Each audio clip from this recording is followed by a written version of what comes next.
गुरुर्ब्रह्मा गुरुर्विष्णू गुरुर्देव महेश्वरा सद्गुरु साक्षात परब्रह्म तस्मै श्री सद्गुरुवे नमः। जय जय रघुवीर समर्थ श्रीराम समर्थ। सद्गुरु चरणांना नतमस्तक होऊन आपण या शुभ्र सकाळच्या वातावरणामध्ये या निरूपणास सुरुवात करूया। मायबाप सज्जनांचं स्वागत आहे। समर्थांनी सांगितलेलं आहे की या विश्वामध्ये बघा पती आणि पत्नीचं नातं आहे एवढं अतूट आहे ना, पण पतीला बघा शास्त्रामध्ये सुद्धा आणि जेव्हा आपण बघा नवरी असते आणि नवरा असतो बघा, तर पतीलाच पती देव का असं म्हणतात बघा, त्याच्या पत्नीला पत्नी बघा देविका असं म्हणत नाही। त्याचं उत्तर या निरूपणामध्ये मिळणार आहे। आणि ज्या स्त्रिया असतात अशी कोणती कामं आहेत की पतीच्या अगोदर जर स्त्रियांनी केली ना तर ते पाप लागतं। म्हणून पत्नीनं काही जी कामं आहेत ती पतीच्या अगोदर करू नयेत। ती कोणती कामं आहेत ते आपण या निरूपणामध्ये पाहणार आहोत। रामायणामध्ये सुद्धा पती पत्नीचं नातं एवढं श्रेष्ठ मानलं गेलेलं आहे ना। बघा श्रीराम प्रभू होते, एक पत्नीत्व होते बघा, एक धनुष्यबाण होता की बघा जेव्हा धनुष्यबाण सोडला ना कुठे जाईल याची तमा नव्हती। म्हणून एक धनुष्यबाण एक पत्नीत्व असा राजा तुम्हाला कुठे भेटेल का? आणि त्या देवाची परमेश्वराची भक्ती आपण करत आहोत। म्हणून आज आपण पाहणार आहोत की बघा ही कोणती अशी 4 कामं आहेत की स्त्रीने तिच्या नवऱ्या अगोदर कधीच करू नये। स्त्रीला घराची लक्ष्मी समजली जाते बघा। असं म्हणतात की ज्या घरामध्ये स्त्री सुखी आहे ना, ज्या घरामध्ये स्त्रीला मान सन्मान आहे ना, अशा घरामध्ये सर्व देवी देवतांचा निवास करत असतात। म्हणजे काय? म्हणजे असं घर असतं ना ते नेहमी सुख समृद्धीने संपन्न असतं। आणि ज्या घरामध्ये स्त्री दुःखी असते ना तिचा वेळोवेळी अपमान केला जातो। अशा ठिकाणी दुःख रोग आजारपण दारिद्र्यता तळ ठोकून राहते। आपण सर्वांनी बघा शास्त्रामध्ये सुद्धा पाहिलं असेल की आपल्या देशामध्ये पुरातन काळापासून स्त्रीची पूजाच केली जाते ना, कारण स्त्री आहे ना ही नेहमी सुख समृद्धी वाढवत असते। बघा आपण म्हणत असतो एखादा पुरुष असतो ना त्याच्या पाठीमागे जेव्हा भाग्यशाली स्त्री असते ना तेव्हा त्याच्या धन संपत्तीमध्ये एवढी वाढ होते ना। बघा आपलं नवीन नवीन लग्न होतं आणि नवीन नवीन लग्न झाल्यानंतर अगोदर आपली परिस्थिती काही चांगली नसते बघा, पैशाची वणवण भासत असते। पण जेव्हा आपलं लग्न होतं बघा ती लक्ष्मीची पावलं आपल्या घरामध्ये येतात आणि आपल्या संपत्तीमध्ये एवढी वाढ होत जाते ना। मग आपण म्हणतो की माझी बायको आहे ना, माझी पत्नी आहे खूप भाग्यशाली आहे, ती आल्यापासून माझ्या घरामध्ये एवढी लक्ष्मी नांदत आहे ना, तर भरपूर नांदत आहे। म्हणजेच काय? म्हणजेच एखादी स्त्री असते ना ती स्त्री बघा पती पत्नीच्या नात्याला एक लक्ष्मीचं स्वरूप देत असते। आणि म्हणून आपण पाहणार आहोत की ही स्त्री आहे ही नेहमी सुख समृद्धी वाढवत असते। आणि जर ती स्त्री तिच्या नियमांचा आणि आदर्शाचा पालन करत नसेल ना तर अशा घरामध्ये दुःख येतं, भांडण निर्माण होतं, क्लेश उत्पन्न होत असतो। म्हणून समर्थांनी सांगितलेलं आहे की अशा काही गोष्टी आहेत त्या गृहिणीनं नवऱ्याच्या अगोदर कधीच करू नये। बघा आनंद रामायणामध्ये सुद्धा एक प्रसंग एवढं सुंदर वर्णन केलेलं आहे ना, ज्यामध्ये भगवान श्रीरामांनी स्त्रियांना खूपच चांगल्या गोष्टी सांगितलेल्या आहेत। आपल्या घरातील स्त्री जर त्या गोष्टी तिच्या जीवनामध्ये अवलंब करत असेल ना तर अशी स्त्री असते ना ती नेहमीच घरातील पुरुषांना प्रिय असते बघा, आवडणारी असते आणि ती आवडणारी स्त्री बनून राहते। आणि त्याचबरोबर अशा घरामध्ये कधीच गरिबी येत नाही किंवा भांडणाचं वातावरण कधीच निर्माणसुद्धा होत नाही। आता आपण रामायणामध्ये जाऊया, कारण रामायणामध्ये अशी कोणती घटना घडली होती की त्या घटनेमुळं पूर्ण विश्वामध्ये सर्व प्रश्नांची उत्तरं बघा दडलेली होती ना, ती बघा स्पष्ट झालेली आहेत. बघा ही घटना आहे, त्यावेळची घटना आहे जेव्हा प्रभू श्रीराम अयोध्येचे राजा होते आणि त्यांचे 2 पुत्र. बघा त्या पुत्रांची नावं बघा लव आणि कुश यांचा विवाहसुद्धा झाला होता. आणि त्यावेळेला सीता माता अयोध्येच्या महालामध्ये महाराणी बनवून राहत होत्या. आता इथे काही लोकांच्या मनामध्ये हा प्रश्न नक्कीच निर्माण झाला असेल की सीता माता महाराणी बनून अयोध्येच्या महालामध्ये कधी राहिली होती. बघा सर्वांच्या मनामध्ये हा प्रश्न निर्माण नक्कीच झाला असेल, कारण ती तर बघा त्या वाल्मिकीच्या आश्रमातून परत आल्यानंतर धरणी मातामध्ये सामावून गेली होती. आणि त्यावेळी लवकुशांचं लग्नसुद्धा झालेलं नव्हतं आणि ते त्यावेळेला किशोर वयीन होते. तर बघा या बाबतीत मनामध्ये संभ्रम बिलकुल ठेवू नका. कारण प्रभू श्रीरामांचा अवतार आहे ना, तो एकाच वेळेला झालेला नाही, तर प्रत्येक कल्पामध्ये प्रभू श्रीरामांचा अवतार झालेला आहे. आणि स्वामी तुलसीदास यांनी सुद्धा सांगितलेलं आहे की कल्प कल्प प्रति प्रभू अवतरही, चारू चरित्र नाना विधी करी. म्हणजे काय, बघा ही कथा आहे ना एका वेगळ्या कल्पाची आहे, ज्यामध्ये सीता माता धरणीमध्ये सामावते आणि प्रभू श्रीराम बघा मातेला धरणी मातेकडून पुन्हा मागून घेतात. आणि या कल्पामध्ये त्रेता युगामध्ये भगवान श्रीरामानं 11,000 वर्ष अयोध्येवर राज्य केलं होतं. आणि जेव्हा प्रभू श्रीरामांच्या 2 पुत्रांचा म्हणजे लव आणि कुशचा विवाह झाला होता ना, तेव्हा एके दिवशी त्याच्या सोयऱ्यांकडून काही भेट वस्तू आल्या होत्या. बघा सुंदर सुंदर फुलांनी आणि फळांनी सजवलेल्या टोपल्या होत्या. भगवान श्रीरामांनी त्या टोपल्यांमधील काही टोपल्या सीतामातेकडे पाठवून दिल्या आणि काही टोपल्या श्रीराम आणि भावांमध्ये वाटल्या. बघा झालं असं की सीतामातेकडे ज्या टोपल्या गेल्या होत्या त्यातील एक टोपलीला सीतामाता खोलून पाहू लागली आणि त्यांनी पाहिलं की टोपलीमध्ये सुंदर कमळाचं फुलं बघा ठेवलेली आहेत. आणि माता सीतेनं त्यातील एक कमळाचं फूल उचललं आणि त्यांचा सुगंध घेऊ लागल्या. बघा सीता मातेने हा विचार केला नाही की अजून त्या फुलांचा सुगंध माझ्या स्वामींनी घेतलेला नाही, तर मग ती मी कसा घेऊ शकते. बघा त्यांनी या फुलाला प्रभू श्रीरामांना अर्पण न करताच त्या फुलांचा सुगंध घेतला. आणि या गोष्टीला तुम्ही सीतामातेची एक चूक समजू शकता की माझ्या जगाला काहीतरी शिक्षा देण्याचं एक माध्यम समजू शकता. कारण देवाकडून कधीच कोणती चूक घडत नाही. आणि जर ते असं कोणती चूक दाखवत असतील ना, तर त्याचा उद्देश देखील हाच असतो की मानव जातीला यामधून काहीतरी शिकायला भेटावं. आणि तीच शिक्षा आपल्याला या निरूपणामध्ये मिळणार आहे. म्हणजेच काय, म्हणजे जे काही बघा रामायणामध्ये घडलेलं आहे ते कशासाठी घडलं बरं, या मानव जातीला समजावं पती पत्नीचं नक्की नातं कसं असावं. पती पत्नीच्या नात्यामध्ये चढउतार नक्कीच असतो, पण पत्नीनं बघा पतीशी कसं वागावं, पतीनं पत्नीशी कसं वागावं, हेच बघा सांगण्याचा प्रयत्न या रामायणामध्ये केलेला आहे. ज्याप्रमाणे पंचवटीमध्ये सीता मातेनं बघा रावणाच्या मागण्यांनी रावणाला भिक्षा दिली होती, त्यावेळी त्यांनी अखंड नारी जातीला ही शिक्षासुद्धा दिली होती की जेव्हा आपण कुठलाही साधू संत गरिबी उपाशीपोटी आपल्या द्वाराजवळ येत असेल ना, तर अशा वेळी त्याला निराश करू नये. सोबतच त्यांनी लक्ष्मण बघा त्या रेखेला पार करून बघा ते सुद्धा सांगितलं की कुठल्याही साधू संतावर गरजेपेक्षा जास्त विश्वास ठेवून आपले स्वतःचे सुरक्षा कवच तोडून कधीच बाहेर जाऊ नये.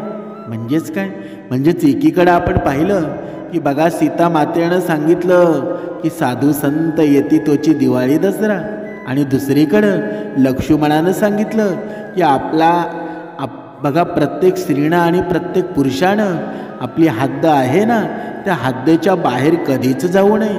हद्द म्हणजे काय, हद्द म्हणजे अहंकार, हद्द म्हणजे क्रोध, हद्द म्हणजे मीपणा. माणसाने जेव्हा मीपणा निर्माण होतो ना, अहंकार निर्माण होतो ना, माणूस सीमारेषेच्या पलीकडे जातो ना, तेव्हा माणसाची अधोगती झाल्याशिवाय राहत नाही. म्हणजेच बघा लक्ष्मणानं सांगितलं ना की माणसाने जी आपल्या आपल्या आपल्या कर्मांमध्ये जी सीमारेषा आखलेली आहे ना, त्या सीमारेषेच्या पलीकडं कधीच जाऊ नये. कारण जिथे आती होते ना तिथे माती होऊनच जाते ना. म्हणून कारण साधू वेशामध्ये सुद्धा कुठला दानव येऊ शकतो. सीतामाता स्वतः जगदंबा होती.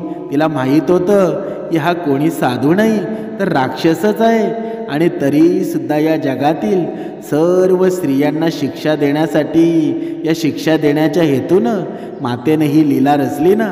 पण आजकाल बघा जे परमेश्वराला मानत नाही ते काही ना काही गोष्टी बनवत असतात.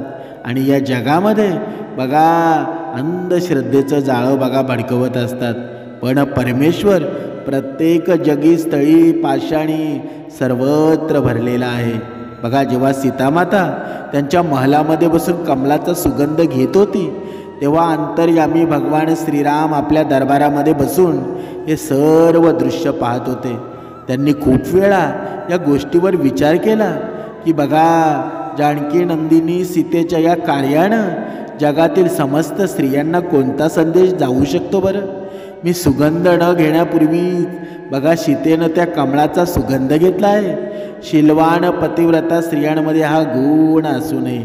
बघा कोणताही स्वादिष्ट पक्वान असो किंवा सुंदर पदार्थ जर नवऱ्याच्या अगोदर खायचा आहे ना तर अशा वेळी सर्वप्रथम नवऱ्याची अनुमती घेऊन किंवा नवऱ्याला तो पदार्थ दिल्यानंतरच त्याचा आस्वाद घ्यावा. आणि यामुळं पतीचा अपमान केल्याचा दोष लागणार नाही. बघा एका स्त्रीला पृथ्वीसारखा सहनशील आणि संतुष्ट असायला हवं. कारण सर्वांना खाऊ घालण्याचं काम स्त्रीच करत असते ना. आणि म्हणून स्त्री आहे ना ही सर्वात जगामध्ये महान आहे, जी सर्वांच्या खाण्यापिण्याची चिंता ठेवत असते. बघा असं म्हणतात की ज्या घरामध्ये स्त्री नसते ना अशा घरातील लोकांना पोट भरून जेवण्याचं सुखसुद्धा मिळत नाही. म्हणूनच म्हणतात ना की स्त्रीशिवाय हे घर नसतं. एक स्त्रीच घराला सजवत असते ना. आणि म्हणूनच तिला गृहिणी म्हणतात. बघा तुम्ही तुमचं घर असतं ना कितीही सुंदर बनवा, त्याला कितीही सजवा, कितीही चमकवा, कितीही घरामध्ये पैसे ठेवा, परंतु जेव्हा त्या घरामध्ये स्त्री नसेल ना तेव्हापर्यंत त्या घराला घरपण नसेल, त्या घराची कोणतीच शोभा नसेल. म्हणून स्त्री घराचं मांगल्य आहे ना हेच समजलं जातं ना. बघा प्रभू श्रीरामांनी विचार केला जर मी यावेळी शांत राहिलो ना तर सीतामातेनं दाखवलेले या मार्गावरील जगातील सर्व स्त्रिया चालतील. आणि हाच विचार करून ते सीतामातेजवळ गेले आणि सीतामातेला एक शब्दही न बोलता बघा ते नेहमीप्रमाणे सीतामातेची त्या वेगवेगळ्या गोष्टीमध्ये कौतुक करत होते. इथे भगवान श्रीराम बघा पुरुषांसाठी सुद्धा एक महत्त्वपूर्ण संदेश देत आहेत. बघा तो कोणता बरं. तुमच्या घरातील स्त्रियांकडून जर कोणती चूक घडली असेल ना तर पुरुषांनी हे एक कायम लक्षात ठेवावं की त्यांनी एकदम त्यांच्या अंगावर धावून जाऊ नये, तर त्यांनी त्या स्त्रीला अशा प्रकारे समजावावं ना की तिला तिची चूक समजून येईल आणि तिला अपमानितसुद्धा वाटणार नाही. कोणताही अपशब्दाचा वापर करू नये. असं शब्द घरामध्ये वादविवाद, घरामध्ये अंतर निर्माण करत असतात. म्हणून समर्थांनी सांगितलेलं आहे की एकमेकांना असे अपशब्द वेगळेसुद्धा करत असतात. नात्यामध्ये कटुता निर्माण करतात. कटुपणा येतो ना. नेहमी लोक हीच चूक करत असतात की जेव्हा स्त्रीकडून कोणतीही चूक होत असेल तर अशा वेळी ते रागाने लालबुंद होऊन जातात. नको नको ते शब्द तिला बोलत असतात आणि शेजाऱ्या बाजारांच्या समोर तिला घालून पाडून बोलतात. तिला मारू लागतात. जो काम बिघडायचं होतं ना, ती चूक व्हायची होती ती आता झाली आहे. आता तुम्ही तिला घालून पाडून बोलल्यानं, अपशब्द बोलल्यानं, मारल्यानं ती चूक कधीच सुधारणार नाही. मग तुम्ही 10 वर्ष 20 वर्ष भक्ती करत असाल, श्रीरामाचं नामस्मरण करत असाल तर तिथेच तुमची भक्ती संपली जाते. परत बघा पुण्याचा वाटा जेवढा साठलेला असतो ना तो पुण्याचा वाटा पापांमध्ये निर्माण होतो. म्हणूनच समर्थांनी सांगितलेलं आहे की आपल्या घरामध्ये जी स्त्री आहे ना ती लक्ष्मीचं स्वरूप आहे आणि तिला लक्ष्मीसारखं वागवाल ना तर तुमच्या घरामध्ये धन संपत्ती आल्याशिवाय राहणार नाही. बघा, अशा अनेक चमत्कार तुम्ही ऐकलेले असतील. बघा, फक्त तुम्ही ते ऐकलेलं असतील, पण आपल्या घरामध्ये चमत्कार निर्माण करणारी स्त्री आहे ना, ती लक्ष्मीचं स्वरूप आहे. तिला तुम्ही आनंदाने जर ठेवत असाल ना तर तुमच्या घरामध्ये पैसा पाण्याची कधीच कमी होणार नाही. म्हणून समर्थांनी सांगितलेलं आहे की नात्यामध्ये कधीच दुरावा निर्माण करू नका. तुम्ही जी स्त्रीची जर चूक झालेली असेल ना, तुम्ही ती चूक करणाऱ्याला अशा प्रकारे समजावा ना की त्याला वाईटही वाटणार नाही आणि त्याच्या चुकीची त्याला जाणीवसुद्धा होईल. ज्याप्रमाणे प्रभू श्रीरामांनी सीता मातेला समजावलं होतं ना. बघा, श्रीरामांनी सीता मातेला कशा प्रकारे समजावलं होतं आपण पुढे जाणून घेऊया. जेव्हा प्रभू श्रीराम सीता मातेजवळ जाऊन बसले, त्यांच्यासोबत बोलू लागले, तेव्हा सीता मातेनं सुद्धा मिळालेल्या त्या भेट वस्तू प्रभू श्रीरामांसमोर ठेवल्या आणि प्रभू श्रीरामांनी त्या टोपल्यांमधून काही फळ बाहेर काढले आणि ते त्याचा आस्वाद घेऊ लागले आणि सीता मातेला सुद्धा त्यातील काही फळं दिली. भगवान श्रीराम यांनी हा विषय अजून काढलाच नव्हता की मी हा फुलांचा सुगंध घेण्यापूर्वी तुम्ही त्या फुलांचा सुगंध का घेतला. बघा, हळूहळू खूप दिवस निघून गेले. एके दिवशी सीता मातेनं एकादशीचं व्रत केलं होतं आणि द्वादशीच्या दिवशी त्या तुळशीच्या बागेमध्ये गेल्या होत्या. तिथे जाऊन त्यांनी तुळशीची पूजासुद्धा केली आणि तुळशीला परिक्रमासुद्धा बघा केली.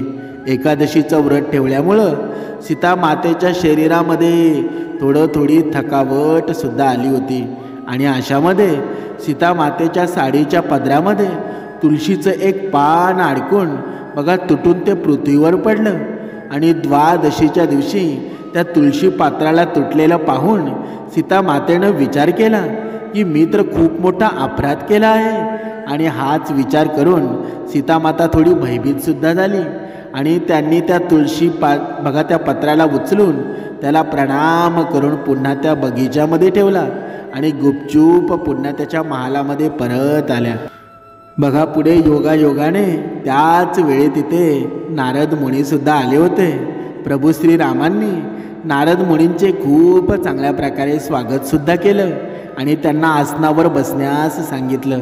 प्रभू श्रीरामांनी सीता मातेला भोजन वाढण्यास सांगितलं आणि माता सीतेनं 2 ताटांमध्ये भोजन वाढलं. एक ताट प्रभू श्रीरामांसमोर ठेवलं आणि दुसरं ताट बघा त्या नारद मुनींच्या जवळ घेऊन जाण्यासाठी निघाल्या. तेव्हा नारद मुनींनी बघा सीता मातेला म्हणाले, हे माता, मला क्षमा करा, आज मी तुम्ही वाढलेलं अन्न नाही खाऊ शकत. बघा, कारण आज तुम्ही एक मोठं पाप केलं आहे. आज द्वादशी आहे आणि द्वादशीच्या दिवशी तुम्ही एक तुळशीपत्र तोडलं आहे. असं म्हणतात की द्वादशीला संक्रांतीला, चतुर्दशीला शुक्रवार आणि मंगळवारी, सूर्यग्रहण आणि चंद्रग्रहणाच्या दिवशी, सूर्यास्ताच्या आधी आणि सूर्यास्ताच्या नंतर, घरामध्ये नवीन बाळक जन्माला आल्यानंतर, कोणाचा दिगांत झाल्यानंतर जे लोक तुळशीपत्र तोडतात ना ते लोक या जगातील एका मोठ्या महापापाचे धणी बनतात. बघा, आणि म्हणूनच आज मी तुम्ही वाढलेला अन्न खाऊ शकत नाही. भगवान श्रीरामांना हे सर्व माहीत होतं, कारण या सर्व लीलेचे करविता तेच होते ना. आणि त्यांच्या इच्छेनेच नारद मुनींनी सर्व काही करत होते. हे सर्व जाणूनसुद्धा प्रभू श्रीराम बघा त्या नारद मुनींना विचारू लागले, मुनीवर, या पापांपासून मुक्तता मिळवण्याचा कोणता उपाय आहे का? जर तुम्हाला यावरील उपाय माहीत असेल ना तर देवी सीतेला हा उपाय सांगून त्यांना या अपराधापासून मुक्त करा. बघा, नारद मुनी म्हणू लागले, हे भगवंत, याचा एकच उपाय आहे. जर देवीची बघा त्या तुटलेल्या तुळशीपत्राला तिच्या पतिव्रता धर्माच्या जोरावर तुळशीच्या झाडावर पुन्हा जोडू शकले ना तर सीता माता या पापांपासून मुक्त होऊन जाईल. बघा, सीता माता म्हणू लागली, हे देवर्षी, यामध्ये अशी कोणती मोठी गोष्ट आहे की मी माझ्या पतिव्रता धर्माच्या जोरावर त्या तुळशीपत्राला त्या झाडासोबत आता लगेच जोडते.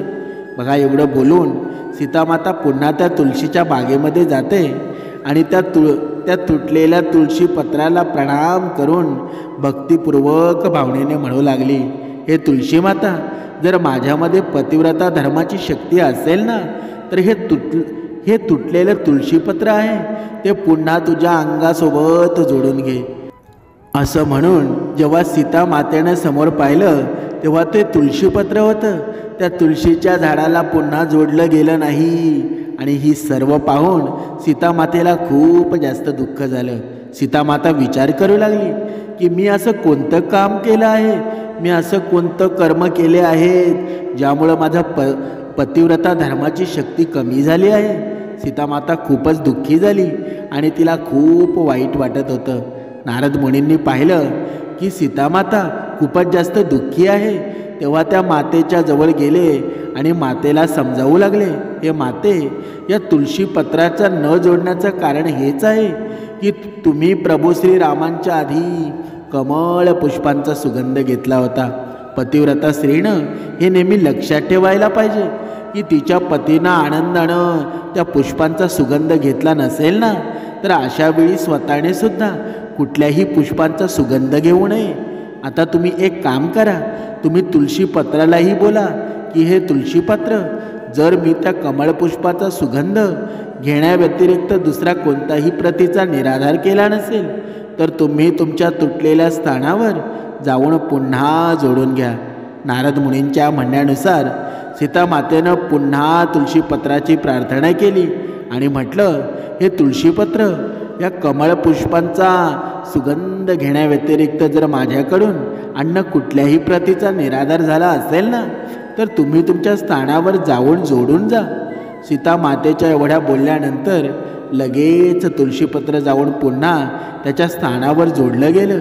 सर्व देवी देवतांनी, ऋषीमुनींनी सीता मातेचा जय जयकार केला आणि त्याच वेळेला प्रभू श्रीरामांनी सीतेला मातेजवळ घेतलं आणि म्हणू लागली, हे देवी, सर्व माझ्याद्वारे रचले गेलेली ही लीला होती. माझ्या इच्छेनेच तुळशीपत्र तुटलं होतं आणि तुम्हाला समजावून सांगण्यासाठी मी हे सर्व केलं होतं. माझ्या बोलण्यानुसार असणाऱ्या मुलींनी तुम्ही दिलेलं अन्न ग्रहण केलं नाही आणि म्हणूनच तुम्ही नाराज मुलींना क्षमा करा. सर्व नारी जातीला तुमच्या मार्फत एक शिकवण दिली आहे, त्यांनी त्यांच्या नवऱ्याच्या पूर्वी कोणत्याही गोष्टीचा उपभोग घेऊ नये. बघा, धर्माची स्थापना करण्यापूर्वी, बघा, सज्जनांनी रक्षा करण्यापूर्वी आणि दुष्टांचा विनाश करण्यासाठी मी हा अवतार घेतलेला आहे. आणि स्त्रियांनी त्यांच्या विवेकबुद्धीनं पतिव्रता धर्माचं पालन केलं पाहिजे. स्त्रियांनी कधीच हे 4 कामं त्यांच्या नवऱ्याच्या पूर्वी कधीच करू नये. बघा, पहिलं काम, कोणत्याही गोष्टीचा उपभोग नवऱ्याच्या पूर्वी घेऊ नये आणि जर घ्यायचा असेल ना, तर नवऱ्यासोबत किंवा नवऱ्याची अनुमती घेऊनच घ्यावा. दुसरं काम, कुठल्याही अनोळखी व्यक्तीसोबत वार्तालाप करू नये. जर तुम्ही घरी कुठलीही अपरिचित व्यक्ती किंवा बाहेरचा व्यक्ती आला असेल आणि जर तो परिचित असेल ना, तरीसुद्धा नवरा असताना त्याच्यासोबत वार्तालाप करू नये. तिसरी गोष्ट, नवऱ्याचा सल्ला घेतल्याशिवाय कोणत्याही मोठ्या गोष्टीची सुरुवात करू नये. आणि चौथी गोष्ट, नवऱ्याची अनुमती घेतल्याशिवाय कुठल्याही व्यक्तीला घरी बोलावू नये आणि त्याच्यासोबत कुठे जाऊ नये. स्वतःच्या वडिलांच्या घरीसुद्धा नवऱ्याची अनुमती घेतल्याशिवाय कधीच जाऊ नये. बघा, संकट काळामध्ये स्त्रिया स्वतः निर्णय घेऊ शकतात. त्यांच्या खाजगी गोष्टी किंवा मान अपमानाच्या गोष्टी जर दुसऱ्या कोणाला सांगायच्या असतील ना, तर अशावेळी नवऱ्याला प्रथम बोलू द्यावं. असं केल्यानं स्त्रियांचा स्वाभिमान आणि सदैव सन्मान टिकून राहतो. समर्थांनी सांगितलेलं आहे, या कथेचं तात्पर्य काय? श्रीराम प्रभूंनी आणि सीता मातेनं या मानवजातीला नक्की कोणता संदेश दिला आहे? की बघा, आजच्या या कलियुगामध्ये हे नवरा बायकोचं नातं आहे ना, ते सदैव टिकून राहावं असं प्रत्येक, बघा, पुरुषालासुद्धा वाटत असतं आणि स्त्रीलासुद्धा वाटत असतं. पण जर हल्लीच्या काळामध्ये जर तुम्ही पाहायला गेलं ना, तर नवरा बायकोमध्ये अंतर एवढं पडलेलं आहे ना, एकमेकांसाठी वेळसुद्धा नाही. पैशाच्या मागे धनाच्या मागे गुंतून वाईट मार्गाला चाललेले आहेत. समर्थांनी ते सांगितलेलं आहे. एक काळ होता, त्यावेळी माणसाच्या जीवनामध्ये पैसा नव्हता, पैसा खूपच कमी होता. पण माणसाच्या नात्यामध्ये, पती पत्नीच्या नात्यामध्ये विश्वास एवढा भरलेला होता ना, तर पैशाची सुद्धा त्याला गरज नव्हती. पण आत्ताच्या या कलियुगामध्ये काय झालेलं आहे की बघा, उलट फेर झालेला आहे. पैसा एवढा आला आहे ना की घरामध्ये ठेवायला जागा नाही, पण विश्वास मात्र संपून गेला आहे. बघा, म्हणून या पती पत्नीच्या नात्यामध्ये जर विश्वास असेल ना, तर कोणतंही काम करायची गरज नाही. म्हणजेच ही जी 4 कामं सांगितलेली आहेत की त्या पतीच्या अगोदर पत्नीनं करू नये.